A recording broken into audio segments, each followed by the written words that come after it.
বন্ধুরা, আপনারা সবাই কেমন আছেন? আশা করি আপনারা সবাই ভালো আছেন। আজকে আপনারা জানবেন যে স্যামসং 610 প্লাস ফোনে কীভাবে আপনারা ডেভেলপার অপশন চালু করবেন। তো আপনারা আপনাদের ফোনে সেটিং অপশানে ঢুকবেন। সেটিং অপশানে ঢুকানোর পর আপনারা আপনাদের ফোনের অ্যাবাউট ফোন, এই অ্যাবাউট ফোনে ক্লিক করবেন।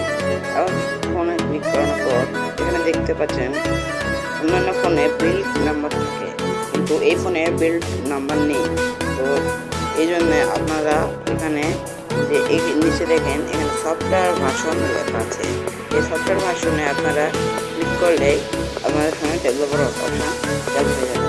আপনারা দেখতে পাচ্ছেন ডেভেলপার অপশন চালু হয়ে গিয়েছে। তো আপনারা আপনাদের ফোনের সিস্টেমে ক্লিক করবেন। এই সিস্টেমে ঢোকানোর পর দেখতে পাচ্ছেন আপনাদের ফোনে ডেভেলপার অপশন চলে এসেছে। তো এই যে আপনারা এখান থেকে ডেভেলপার অপশনে সহজ সেটিং করতে পারবেন।